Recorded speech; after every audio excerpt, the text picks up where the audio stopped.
चलिए शुरू करें। तो हमारा जो बेसिक आज फंडामेंटल है, मैं बनूंगा आईएएस ऑफिसर। आईएएस क्या होता है बेसिकली? तो लोग सोचते हैं सर मेरे सपने हैं, मैं मेरा करियर है। बेसिकली आईएएस अगर आप सोचते हैं तो ये माइंडसेट है। माइंडसेट का जो सबसे पहला सेगमेंट होता है नेवर गिव अप। ध्यान से इसको समझने की कोशिश करना जो बता रहा हूँ। अभी आज से 2-3 महीने बाद लिख लेना, 2-3 महीने बाद तुम्हें बड़ी उलझन सी होने लगेगी, हर चीज़ में तुम्हें बुराई नजर आएगी। तुम्हें लगेगा यार तुम्हारा सिलेक्शन होगा कि नहीं होगा, यार मेरे से कुछ हो ही नहीं पा रहा है, मैं आंसर अच्छा आंसर लिख ही नहीं सकता, मेरे को याद ही नहीं होता, सर मैं रिवाइज ही नहीं कर पाता, सर सुबह जल्दी उठ नहीं पाता, सर बदन में दर्द होता है, देर तक पढ़ नहीं पाता, सर में दर्द होने लगता है, मेडिटेशन नहीं कर पाता। मैं थक जाता हूं, हर साल थक जाता हूं, हजारों की संख्या में मैसेज पढ़ते पढ़ते, सर मैं ये नहीं कर सकता, सर मैं वो नहीं कर सकता, सर मेरे से हो नहीं सकता।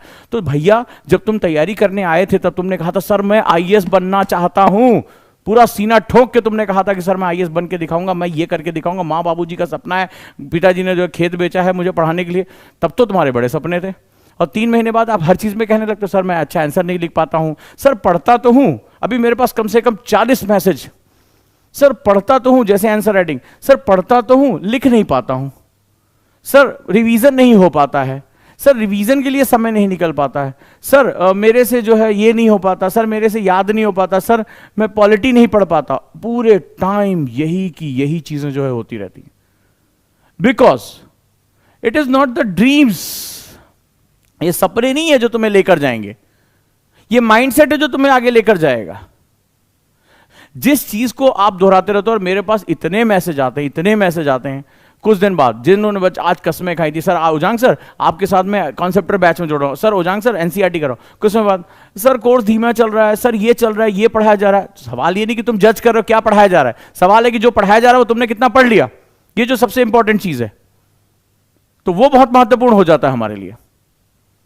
ये माइंडसेट होता है। माइंडसेट कहता है कि when there is a no way I will find another way, I will find another way. 13 lakh लोग फॉर्म भर रहे हैं, 5.5 लाख लोग पहुंच रहे हैं एग्जाम देने के लिए, कहां गए 6.5 लाख लोग? नो वे, उन्होंने उनके दिमाग ने कहा नो वे, कोई नहीं है तुम्हारे पास, कोई रास्ता नहीं, तुम्हारा प्री नहीं निकलेगा। उन्होंने एक्सेप्ट कर लिया। और अब जब आईएएस मुझे जाना है तो अब मेरे पास कुछ चीजें होनी चाहिए।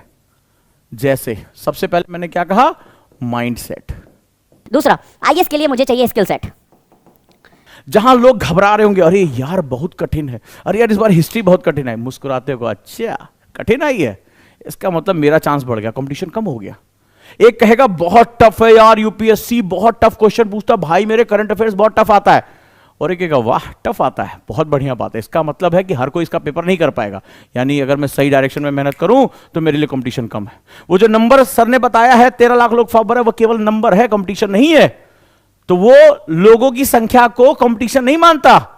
जो माइंडसेट वाला होता है वो लोगों की संख्या को बोलता है अरे सिर्फ भीड़ है यार, कंपटीशन तो केवल कुछ लोगों से जो मेरी जैसे माइंडसेट के होंगे, केवल उनसे मेरा कंपटीशन है। और जिस दिन तुम्हारा ये दृष्टिकोण बदल गया ना, तुम चाहे आईएएस की तैयारी कर रहे हो, चाहे कोई नौकरी ढूंढ रहे हो, जिंदगी में कोई काम करना चाहते हो, यकीन मानो जिंदगी तुम्हें इतनी मजेदार लगने लगेगी, जिंदगी तुम्हें इतनी मजेदार लगने लगेगी, हर चैलेंज से कहोगे आहा आज चैलेंज नहीं मिला, मजा नहीं आ रहा है। जैसे कोई लत हो जाती है कि आज ये चीज मुझे मिलनी चाहिए, उसी तरह तुम चैलेंज के लिए भूखे रहोगे। किसी दिन तुम्हें चैलेंज नहीं मिलेगा तो खोपड़ी खुजलाओगे, अरे यार आज कोई मुसीबत नहीं आई, आज कोई चैलेंज नहीं आया मेरे सामने, अरे मैं दिखाऊं किसको दुनिया को कि मैं कौन हूं। तो ये होता है माइंडसेट। इसके बाद आप सबसे बड़ी बात, आप राइटिंग कैसे करते हैं, जैसा मैंने बताया आपको राइटिंग स्किल।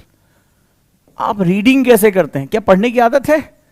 इसके बाद स्पीकिंग, नोट्स मेकिंग, रिवीजन, इन पर आपको बहुत ज्यादा ध्यान देने की जरूरत। और सबसे बढ़कर है attitude, how you see the things, attitude which is very very very very important. अब ध्यान से इस बात को सुनना, इस बात को समझने की कोशिश करना मैं तुमसे क्या कह रहा हूं।